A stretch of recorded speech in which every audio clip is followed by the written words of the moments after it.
WhatsApp guys, Khan sir की video है Iran atom bomb, Iran Israel conflict के ऊपर बात होने वाली है। पूरा जो अभी लेटेस्ट मामला चल रहा है उसके ऊपर तो डिटेल में सर हर एक चीज समझाएंगे। तो वीडियो वैसे हमेशा इंटरेस्टिंग होती है। चैनल में तो प्लीज सब्सक्राइब और वीडियो को कर दे लाइक। 1 2 3 गो। जय हिंद। देखिए, ईरान अपने न्यूक्लियर प्रोग्राम में कहां तक पहुंचा है और यूरेनियम से इनरिच यूरेनियम बनाने में और परमाणु बम बनाना इतना जटिल प्रक्रिया क्यों होती है, और इसके बारे में हम लोग पूरे डिटेल से समझते हैं। देखिए, कोई भी परमाणु बम हो या फिर न्यूक्लियर रिएक्टर हो, उसमें जो यूरेनियम का यूज होता है वो ये यूरेनियम जो होता है वो यूरेनियम 235 का यूज होता है। इसे येलो केक कहते हैं क्योंकि ये येलो कलर का होता है। हालांकि जब हम इसे शीशे में रखते हैं तो ऑक्सीजन से रिएक्शन करने के बाद और कई सारे रिएक्शन के बाद ये हल्का ग्रीनिश टाइप का भी दिखने लगता है। यूरेनियम को हम लोग आशा का धातु कहते हैं, आशा का धातु। और कई बार एग्जाम में जब ये पूछता है भविष्य का ईंधन, तो कंफ्यूज मत हो जाइएगा लोग, भविष्य का ईंधन हाइड्रोजन होता है। भविष्य का ईंधन हम लोग हाइड्रोजन को बोलते हैं, हाइड्रोजन को। और आशा का धातु का कर कहेगा तो यूरेनियम होगा। येलो केक भी होगा तो यूरेनियम। दुनिया का सबसे महंगा पदार्थ यूरेनियम है। हालांकि इसकी प्राइस का कभी कोई डिस्क्लोज किया नहीं इंटरनेशनल मार्केट में, हालांकि दुनिया का सबसे महंगा पदार्थ है। अब ये यूरेनियम इतना महंगा है क्यों? क्योंकि देखिए, यूरेनियम जो नेचुरल यूरेनियम मिलता है वो यूरेनियम 238 होता है। ये किसी काम का नहीं है। यूरेनियम 238 नेचुरल में मिलता है, वो 99.7% होता है। यानी लगभग जितना भी यूरेनियम हमें मिल रहा है वो हमारे किसी काम का नहीं है। यूरेनियम 99.3 होता है, 7 लिख दिए 3। अब ये जो हमें जो प्राप्त करना है यूरेनियम 235 चाहिए। अब ये यूरेनियम 235 कितना चाहिए, कितना है प्रकृति में? 0.7%। यानी हमें 100 kg यूरेनियम मिलेगा ना, तो उसमें केवल 700 ग्राम हमें काम लायक यूरेनियम मिलने वाला है। बस ऐसे अगर परसेंटेज नहीं समझ में आ रहा है तब यहाँ पर तो 100 kg में 700 ग्राम कितना अजीब हो जाएगा यहाँ पर। तो और दूसरी क्या है ना, दोनों मिक्स होता है। यूरेनियम 235 और यूरेनियम 238 दोनों मिक्स होता है। हमें 238 का काम नहीं है, हमें काम है 235 का। अब इसी को इम्प्रूव कर दिया जाता है और 235 को जब एक्सट्रैक्ट करके बाहर निकालते हैं तो उसी के यूज करके हम परमाणु बम बनाते हैं। यही शकल है परमाणु बम की। या फिर उसको बिजली घर में बना के उससे बिजली बनाते हैं यहाँ पर। अब इसको कैसे हम लोग लाते हैं इसे समझते हैं। हम जो यूरेनियम मिला है हमें, उसमें 235 भी है और 238 भी है। 235 और 238 दोनों है। इन दोनों ही यूरेनियम को एक सेंट्रीफ्यूल नामक डिवाइस में डालकर, सेंट्रीफ्यूजल नाम के डिवाइस में डाल के गोल गोल घुमाया जाता है। अब जैसे दही में हम लोग ऐसे मथनी डाल के गोल गोल घुमाते हैं, मक्खन अलग हो जाता है, दही मलाई अलग हो जाता है। सेम वही चीज होता है जिसे हम अपकेंद्र बल या सेंट्रीफ्यूगल कहते हैं। तो इसके जो सेंट्रीफ्यूज होते हैं उसी में इसको गोल गोल घुमाया जाता है। इस गोल गोल घुमाने से फायदा ये होता है कि यूरेनियम 238 साइड में हो जाता है। यूरेनियम 238 जो है ये साइड में आ जाता है और हमें जो जरूरत होती है यूरेनियम 235 की, ये यूरेनियम 235 बीच में चला जाता है और हम इस बीच वाले से निकाल लेते हैं। इन दोनों में आपस में दोबारा ना मिले और आसानी हो इसे हटाने के लिए, इसलिए इसमें यूरेनियम हेक्साफ्लोराइड नाम की गैस को अंदर डाल के उसके बाद इसे घुमाया जाता है। इसकी फिक्स स्पीड होती है कि इतने स्पीड पे घुमाएंगे तो एक्सट्रैक्ट अच्छे से होगा, और अगर स्पीड कम और ज़्यादा होगी तो इसमें बहुत प्रॉब्लम आ जाएगा। ईरान ने भी ऐसे ही न्यूक्लियर प्रोजेक्ट बनाए थे, लेकिन उसके इस सेंट्रीफ्यूल के कंप्यूटर को इजराइल ने हैक कर लिया। जो कंप्यूटर इसे गोल गोल घुमा रहा था उसी को हैक कर लिया। अब वो स्पीड कभी बढ़ा देता था, कभी घटा देता था, कभी बढ़ा दिया कभी घटा दिया। तो उसे जो यूरेनियम 238 से यूरेनियम 235 ये जो मिलना चाहिए ये उतनी अच्छी क्वालिटी का नहीं मिला। इजराइल कितना समझदार, कितना शार्प दिमाग है उसका। उसने कहा कि अगर ब्लास्ट करेंगे तो सोच रहा है दोबारा बना लेगा। उससे ऐसा न बनाते हैं कि कामे लायक न रहे, उतना तगड़ा विस्फोट न हो सके। तो ये इजराइल ने किया था, सेंट्रीफ्यूल की स्पीड को कभी बढ़ाता था कभी घटा देता था। कितना ऐसा करता था कि प्योरिटी ही उसमें नहीं रह पाती थी। तो इजराइल का प्रोग्राम जो ईरान के बेसिकली प्रोग्राम को रोकने के लिए ये सारी चीज़ें की गई थी। अब जो यूरेनियम हमें 235 मिलेगा, यूरेनियम 235, अब ये यूरेनियम 235 को और भी प्यूरिफाई किया जाएगा। तो पहले तो 238 से हमें ले आना है 235, यूरेनियम 238 से हमें बनाना है 235। अब जब 235 मिल गया, अब इसे और प्योर किया जाएगा। अगर 5% इंक्रीज करेंगे, 5% प्योरिटी लाएंगे, इनरिच करके, इनरिच बोला जाता है उसे, प्योर नहीं बोल के इनरिच कहेंगे यहाँ पे, तो उससे हम परमाणु बिजली घर बना सकते हैं।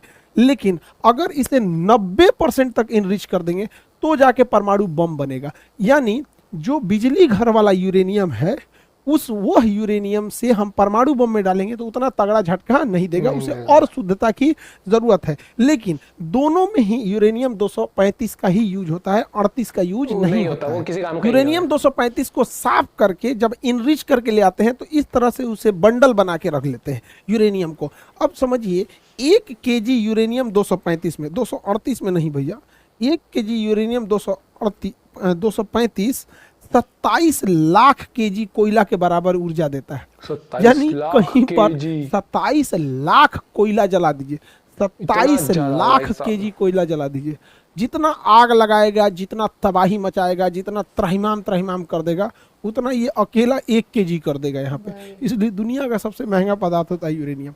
अब कहते हैं ना परमाणु बम इतना खतरनाक क्यों होता है? अरे भैया 27 लाख केजी कोयला के बराबर एनर्जी है। आप अपने ही जिला में 27 लाख केजी कोयला छींट दीजिए और उसमें माचिस मार दीजिए, देखिए आपका शहर उड़ा देगा पूरी तरह से।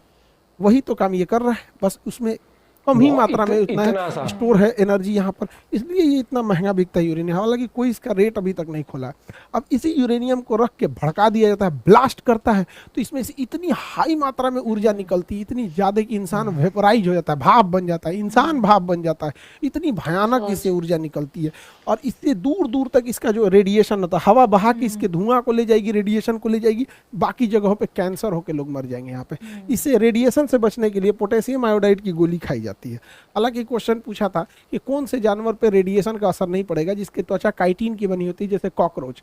कॉकरोच के अगर मान के चलिए इसी मोहल्ले में परमाणु बम गिरा तो इस मोहल्ला का मर जाएगा, लेकिन अगर 10-15 किलोमीटर दूर गिरा है, हम लोग अगर देख भी लेंगे ना तो उसके रेडिएशन से हम मर जाएंगे, लेकिन कॉकरोच नहीं मरेगा यहाँ पर, ठीक है। अच्छा, अब परमाणु ये नहीं बम पता को, था। ये शकल है परमाणु बम त्वचा का, इसको उसकी उस जमीन तरीके पे फोड़ेंगे तो उतना खतरनाक नहीं होता है, क्योंकि जैसे जमीन पे फोड़ेंगे ना, इससे निकलने वाली हानिकारक गैस, इससे निकलते सबसे ज्यादा क्या होता है, प्रॉब्लम क्या आता है परमाणु बम फटता है तो यहाँ पर इसमें सबसे बड़ा जो प्रॉब्लम आ जाता है, इससे एक्सरे निकलने लगता है। और ये एक्सरे जो निकलता है लगभग 250 रोंटजन पे निकलता है। एक्सरे का मात्रक होता है रोंटजन, 250 रोंटजन पे एक्सरे निकल जाता है, जो बहुत खतरनाक होता है। हम लोग जो एक्सरे कराते हैं वो लगभग 6 रोंटजन 10 रोंटजन इस तरह से होता है। 250 रोंटजन पे कोई बचेगा नहीं, पूरा मांस फाड़ के निकल जाएगा। और इसके बाद इसमें से गामा रेज निकलती है, गामा रेज। अब ये गामा रेज जो होती है ये इतनी घातक होती है कि हमारी कोशिकाओं को मारने के लिए गामा रेज का यूज किया जाता है। बहुत हल्की मात्रा के गामा रेज का यूज जिस एरिया में कैंसर होता है उसे मारने के लिए किया जाता है कि कैंसर मर जाए, वो लेकिन इतना हाई पावर का इसमें से गामा रेज निकलता है कि पूरी शरीर मर जाती है यहाँ पे। तो ये दो ही खतरनाक रेडिएशन होती है। और सबसे ताज्जुब की बात ये है कि ना हम लोग गामा रेज को देख सकते हैं, गामा रे भी हमें नहीं दिखाई दे सकता है और ना ही हमें एक्सरे दिखाई दे सकता है, तो हमें दिखेगा ही नहीं, अचानक आर पार होकर मर जाएगा आदमी यहाँ पे। यही खतरनाक, जैसे कोरोना कहाँ हम लोग को दिखता था, अचानक किसी को हुआ कोरोना मर गया यहाँ पे, तो वही होता है यहाँ पे। अगर गामा रेज लग गया तो पता ही नहीं चलेगा वो क्या हो गया, और 10-15 दिन बाद 1 हफ्ता बाद आदमी मर जाता है। तो परमाणु बम एक तरह का विस्फोटक घातक नहीं होकर यह एक प्रकार का प्रदूषण है, जिसे नाभिकीय आपतन कहते हैं, न्यूक्लियर फॉलआउट कहते हैं। इस जमीन पे अगर पटका गया तो इसके जितने रेडिएशन है हानिकारक, उसी मोहल्ले में घर द्वार गली कुची में भस जाएगा और दूर तक खतरनाक इसका असर नहीं जाएगा। इसलिए जब भी परमाणु बम को ड्रॉप किया जाता है तो इसमें एक डेटोनेटर लगाया जाता है, और वो डेटोनेटर हाइट को नापते रहता है, बैरोमीटर से सेट रहता है कि जब वो 600 मीटर की ऊंचाई पर शेष रहता है तो इसी ऊंचाई पे ब्लास्ट किया जाता है। कभी भी जमीन पे ले आके परमाणु बम को नहीं ब्लास्ट किया जाता है। तो जापान और हिरोशिमा पे भी जो गिरा था वो 600 मीटर के हाइट पे गिरा था, ताकि मैक्सिमम तबाही हो सके और उसका रेडिएशन पूरे चारों ओर फैल जाए, और इसका असर 30,000 साल तक रहता है। ये नहीं कि आज परमाणु बम फूट गया तो कोई दिक्कत नहीं, इसका देखा है असर वहाँ पे रहेगा आज भी 30,000 बच्चे साल तक। बहुत बुरा असर रहता है, उस एरिया के जीन जेनेटिक्स सारी चीजों को चेंज कर देता है। अब इसी को बनाने में लगा हुआ है ईरान। अब इंटरनल खबर है कि ईरान ये बना चुका है। जैसे भारत भी परमाणु बम बहुत पहले बना लिया था, लेकिन उचित समय नहीं आ रहा था परीक्षण करने की, पॉलिटिकल क्लियरेंस नहीं मिल रही थी। अटल बिहारी वाजपेयी के समय तो पूरी तरह से पॉलिटिकल क्लियरेंस मिल गया। उसी तरह ईरान लगभग बना चुका है, और इसके बनाने में हेल्प किया है तो रूस ने हेल्प किया है, क्योंकि रूस को पता है कि अगर ईरान चला गया तो फिर रूस के लिए खुला समर्थन करने वाला कोई देश नहीं आएगा, क्योंकि भारत बैलेंस करके चलता है। चीन को दुनिया दुनिया से मतलब ही नहीं है। तो ईरान और ये बैलेंस इसको रखना जरूरी है। अब ये ईरान अगर परमाणु बम बना भी लिया है तो उसका सबसे बड़ा दुश्मन इजराइल है। अब इजराइल के पास आयरन डोम है, अगर ये मिसाइल में भर के मारेगा भी तो इजराइल मार के गिरा देगा। तो इजराइल की एक कमजोरी, वो हाइपरसोनिक मिसाइलों को नहीं मार पाता है। हाइपरसोनिक मिसाइलें बहुत तेज गति से चलती हैं, उसे मार नहीं पाता है। तो रूस ने हाइपरसोनिक मिसाइल भी थमा दिया है ईरान को। अब ईरान कैसे कंफर्म करे कि वो हाइपरसोनिक मिसाइल सही में काम कर रहा है कि नहीं, या फिर इजराइल पे मारा और इजराइल उसे काउंटर कर पा रहा है कि नहीं। तो ईरान ने क्या किया, वही हाइपरसोनिक मिसाइल थमा दिया यमन के हूती विद्रोहियों के पास, और यमन के हूती विद्रोहियों ने यहां से चला दिया हाइपरसोनिक मिसाइल इजराइल पे, और इजराइल पे जाके गिर भी गया। अब समझो, उस मिसाइल में खतरनाक विस्फोटक नहीं है, तब ना इजराइल बच जा रहा है। अगर उसी में परमाणु बम भर दे और तब मार दे तो भैया तुम काउंटरे करके क्या करोगे, तो गिर गया वहां पर। तो ये बड़ी खतरनाक इन दोनों देशों के बीच परमाणु हमला का डर है। यहाँ पे इजराइल के पास पहले से परमाणु है। हमारे लिए भी ईरान बहुत जरूरत की चीज है, हमारे लिए रूस भी जरूरत है। इंटरनेशनल रिलेशन में हमारा कोई नहीं होता है। जब हमारे ऊपर ताज होटल पे हमला हुआ, अजमल कसाब ने नंगा नाच करा दिया था मौत का वहां पर, और तबाही हो गई थी। आपको जान के ताज्जुब होगा, इजराइल ने अजमल कसाब को आतंकवाद की श्रेणी में नहीं डाला था। और वो डाला कब, इस साल डाला है, जब उसके यहाँ पड़ा है तब। 15 साल तक भारत ने, 16 साल तक रिक्वेस्ट किया कि भैया अजमल कसाब तो आतंकवादी है। तो इजराइल ने कहा कि भाई हम काहे को दुश्मनी ले पाकिस्तान के आतंकवादियों से। तो इंटरनेशनल रिलेशन में ये मायने नहीं रखता है ना कि सामने वाला क्या है, हमारा इंटरेस्ट क्या है, ये मायने रखता है। अब जान के ताज्जुब होगा, पूरी दुनिया अजमल कसाब को आतंकवादी मान रही है, इजराइल नहीं मान रहा था, अभी माना है वहां पर। तो भारत भी हमास को, हिजबुल्लाह को नहीं आतंकवादी संगठन में रखता है। भाई तुम हमारे लिए खड़े रहोगे तब तो हम तुम्हारे लिए खड़े रहेंगे। इंटरनेशनल रिलेशन में हमेशा याद रखिएगा, ना कोई हमारा परमानेंट दोस्त, ना हमारा कोई परमानेंट दुश्मन। नरेंद्र मोदी जब गुजरात के चीफ मिनिस्टर थे तो अमेरिका ने उन पर ये गुजरात दंगों का एलिगेशन लगा के वीजा नहीं दिया था, अमेरिका में घुसने पे प्रतिबंध लगाया था, कहता वीजा ही नहीं देते हैं यहाँ पे। और जब प्रधानमंत्री बन गए तो यही अमेरिका पिज्जा खिला रहा है, ट्रंप बुला के हाउडी मोदी और नमस्ते ट्रंप हो रहा है। तो इंटरनेशनल रिलेशन में कभी भी गांठ नहीं बांधा जाता कि मेरा परमानेंट दोस्त है, परमानेंट दुश्मन है। ईरान का सबसे अच्छा अगर कोई दोस्त था तो खोमैनी से पहले इजराइल ही दोस्त था उसका सबसे अच्छा। ईरान का सबसे अच्छा कोई दोस्त था तो अमेरिका था उसका दोस्त, जब तक कि खोमैनी की सरकार नहीं आई थी यहाँ पर। 67 के दशक की बात है, तो 67 बीते 50 साल पहले की बात है। तो अब आप आजकल इंटरनेशनल रिलेशन, 2 साल का इंटरनेशनल रिलेशन देख लेंगे तो उससे नीतियां बनती और बिगड़ती नहीं। 50 साल का एक लंबा अनुभव देखना पड़ता है, तब जाके नीतियां बनती है। हमारे लिए ईरान ज्यादा जरूरी है, रूस भी जरूरी है। अब ईरान रूस को क्या दे रहा है, ईरान सस्ते मात्रा में रूस को ड्रोन प्रोवाइड करा दे रहा है और बैलिस्टिक मिसाइल दे रहा है, क्योंकि ईरान के इंजीनियर एकदम सस्ता में मिसाइल बना लेते हैं, ड्रोन बना लेते हैं। अब ये ड्रोन से बौछार कर दे रहा है यूक्रेन में।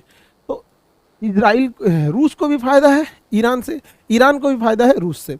अब यहाँ ईरान के हथियार को यूज कर रहा है ये यूक्रेन के खिलाफ, और ईरान रूस के द्वारा दिए गए हथियार को ईरान यूज कर रहा है इजराइल के खिलाफ। तो दोनों में म्यूचुअल दोस्ती है यहाँ पर। हालांकि म्यूचुअल इंटरेस्ट अगर देखेंगे इजराइल को, तो इजराइल बहुत ताकतवर है और उसकी खुफिया एजेंसी एकदम बेरहम की तरह मारती है। इजराइल अपने दुश्मनों के साथ कोई मर्सी नहीं करता है, और ये हकीकत है। इजराइल अगर कमजोर पड़ेगा तो इजराइल का कोई इंसान जिंदा नहीं रह सकता है।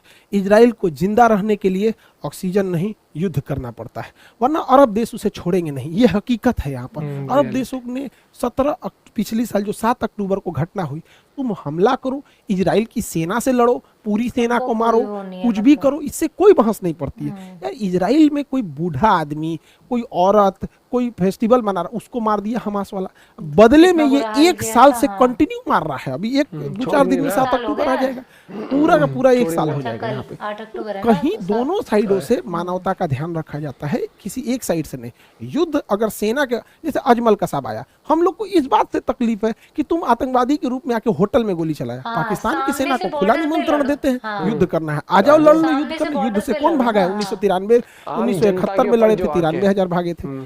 99 में लड़े। तो बात यहाँ ये है कि सेना युद्ध करे और सेना सेना के बीच में सिविलियन की कैजुअलिटी ना हो, लेकिन युद्ध जब हो जाता है तो ये सब कुछ मायने नहीं रखता है यहाँ पे। तो इजराइल जो है अपने दुश्मनों को चुन चुन के निपटा रहा है। हमास के चीफ गए थे ईरान में दोस्ती करने के लिए, इनकी मृत्यु की गई थी नए प्रधानमंत्री के लिए यहाँ पर, तो यहाँ से मारवा दिया उसको ईरान में। अब इजराइल अपने दुश्मन को ईरान की धरती पे मराया। वो इस होटल में वेट कर रहा था, इस होटल में ऐसी कोनवा वाला कमरवा इनको बड़ी पसंद था कि बड़ी अच्छा व्यू आता है यहाँ, मारा मिसाइल धाए दे, इसी में बम रख दिया था, मिसाइल नहीं पहले ही से बम रखवाया था। और इनको ना 3 बड़े कमरे थे यहाँ पर, एक इस साइड वाला कमरा था, एक इस साइड वाला, एक सेंटर कमरा, तीनों में बम रखा था, इजराइल रखवा दिया था वहाँ पर मोसाद के थ्रू।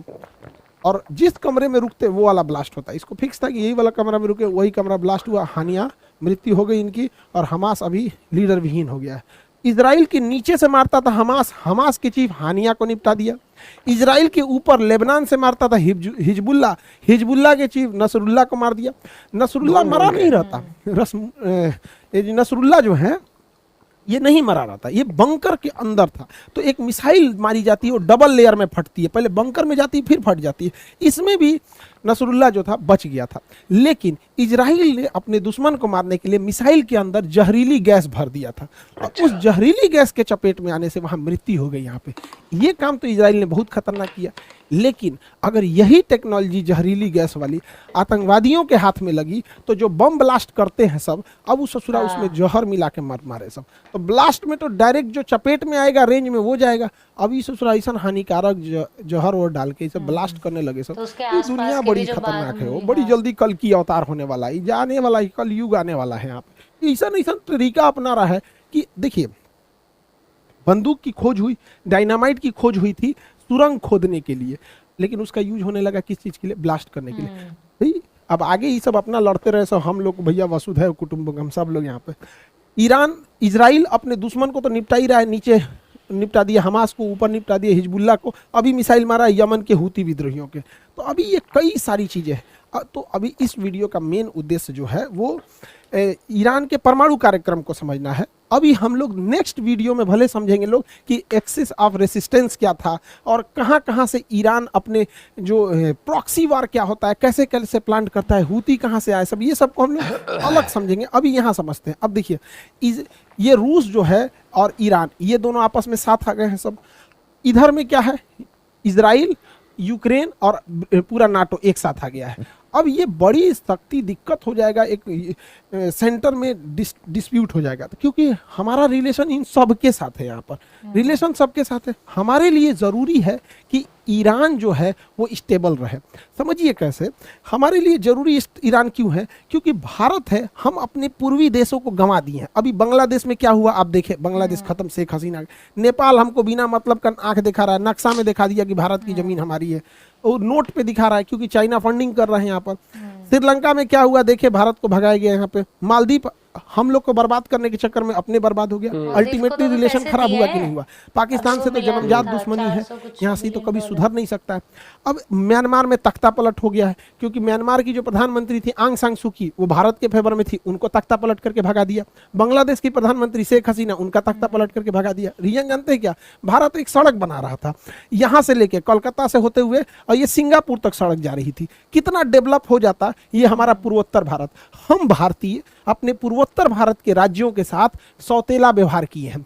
हद तो तब हो जाता है जब उन्हें कई लोग चाइनीज बुलाने लगता है, जबकि वो लोग हमारे अभिन्न अंग हैं। उन्होंने ओलंपिक्स में हमारे लिए मेडल लाए हैं, आज भी वो हमारे लिए सिक्योरिटी के हिसाब से बहुत जरूरी है। तो ये सड़क बन जाती तो डेवलप होता, लेकिन वहाँ क्या हुआ, तख्ता पलट करके बंद हो गया। अब देखो हम लोगों के लिए चाइना यहाँ से एक सड़क लेके आ रहा है, CPEC सड़क, और यहाँ पे उसने बना दिया है ग्वादर बंदरगाह। अब यहाँ से चाइना की एक्सेस हो गई है। पहले चाइना को डर लगता था कि चाइना को इधर से जाना था, अब वो इधर से जाएगा ही क्यों, यहाँ से अरब देशों से व्यापार करेगा, यहाँ से घुस जाएगा। तो इसको काउंटर करने के लिए हम लोग ने ईरान का चाबहार बंदरगाह लिए हैं। अब ईरान का चाबहार बंदरगाह लिए, इसी बंदरगाह से हम रेल लाइन लेके अफगानिस्तान में पहुंच सकते हैं, ताकि पाकिस्तान को काउंटर किया जा सके इस सड़क को। और हमने अपने एयरफोर्स का एक फारखोर एयरबेस रखा है तजाकिस्तान में, और यहीं तजाकिस्तान में हम अपने एयरबेस पे पहुंचने के लिए यही रास्ता है। इसलिए ईरान का स्टेबल रहना जरूरी है। इसी ईरान के रास्ते से हम लोग ऊपर की ओर रसिया जा सकते हैं, और यहाँ से हम लोग इस डायरेक्शन में जा सकते हैं यहाँ पर। तो हमें सस्ते मात्रा में तेल देता है पेट्रोलियम ईरान, और ईरान हमारे रुपया को भी एक्सेप्ट कर लेता है। अब अमेरिका का अगर इंटरवेंशन इधर हो जाएगा, इजराइल का हो जाएगा, तो सोचिए क्या होगा। वही हाल होगा जो सीरिया तबाह हो गया, इराक तबाह हो गया, अफगानिस्तान तबाह हो गया। हमने अरबों खरबों रुपया अफगानिस्तान में लगाए, अमेरिका यहाँ से छोड़ के गया, आतंकवादी भर गए सब यहाँ पे। आज इराक में कोई नहीं जा रहा है। तो हमारे लिए ये रास्ते हैं। हालांकि हम लोग ने एक अल्टरनेटिव रूट निकाला है, लेकिन अभी ये नया नया है, कोई रूट अभी तो बना भी नहीं है। ये रूट बनते बनते टाइम लगेगा यहाँ पर। तो हमें दूसरे की लड़ाई में हमें अपने इंटरेस्ट को ज़्यादा ध्यान देना है। यही इंटरनेशनल रिलेशन का मुख्य उद्देश्य होता है कि हमें अपना रिलेशन, हमारा नेशनल इंटरेस्ट कहाँ जा रहा है। क्योंकि अगर मरेगा तो ईरान गया तो हमारे लिए पेट्रोलियम की रेट सर पर चढ़ जाएंगी यहाँ पर। हालिया पॉइंट ये जो हर तरीके से जो सर ने बताया ये बड़ा इंटरेस्टिंग था। प्लस जिस तरीके से आपको पता होगा कि जो उसके हमास के या हिजबुल्लाह के जो लीडर थे, क्या प्रिसाइज प्लानिंग करी इजराइल ने, किस तरीके से, और वो तैयार था इस रूम जिसमें भी वो आता है। और फिर जब वो बंकर में किस तरीके से जहरीली गैस प्लान करके, पेजर वाला भाई साहब बहुत गजब लेवल पर। और वो पता है वो अपनी सर्वाइवल की लड़ाई लड़ रहा है। सच बताएं तो इजराइल, उसको खतरा 24 घंटे ही रहता है। अगर हम ऐसे देखें ना कि जबकि ईरान से तो कुछ वो ही नहीं था, ईरान ने ही तो पहले वो किया था अटैक, तो ये तो फिर वो पहले इनकी दोस्ती रह भी चुकी है। इजराइल पे भी प्रेशर बनाते हैं कि मत करो, तो ईरान को कल को फिर कर जाएगा कि पता ही है उसे। लोग तो मतलब अदर कंट्रीज, बड़ी कंट्रीज प्रेशर बना देंगी कि मत करो, तो इसका भी तो कुछ होगा। उसने बेफालतू में जो अटैक करा है उधर से, ऐसे तो कोई भी आके इजराइल को टोक के चला जाए कि बाकी कंट्री प्रेशर बना। और जिस तरीके से यूरेनियम के बारे में समझाया वो बड़ा इंटरेस्टिंग था कि सिर्फ 1 किलो कितने लाख, 27 लाख कोयले के बराबर है। वो पॉइंट हो गया। या फिर 27 लाख कोयले के तो 1 किलो बराबर है। हाँ, और वो छोड़ के 1 किलो में सिर्फ 700 ग्राम, नहीं सॉरी 1 किलो नहीं, 100 किलो में 700 ग्राम होता है जो प्योरेस्ट जो चाहिए होता है। और उसकी 5% से जो प्योरेस्ट होता है उसकी 5% से वो आपका न्यूक्लियर एनर्जी बनाई जाती है, जो बिजली इन सबको उत्पादन में काम आता है। लेकिन 90% अगर उसको वो कर जाता है, रिट्रैक्ट किया जाता है, एक्सट्रैक्ट, तो जाके वो न्यूक्लियर बॉम्ब में उसमें। भाई वीडियो काफ़ी इंटरेस्टिंग थी, बहुत कुछ जानने को भी मिला है। लेकिन आई होप ये चीज़ें सॉर्ट आउट हों, जल्दी से हों। और ईरान में तो भाई तख्ता पलट होना ही चाहिए, क्योंकि वहाँ के लोग परेशान हैं। इन रियलिटी जो सरकार है वो बहुत ही डोमिनेटिंग है, प्लस वहाँ के लोगों को फ्रीडम नहीं है।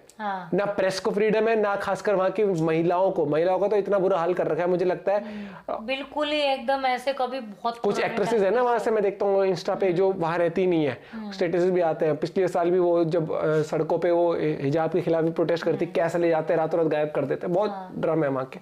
आप अपना पॉइंट भी शेयर कर सकते हो। मिलते हैं वीडियो के साथ, बाय बाय, टेक केयर।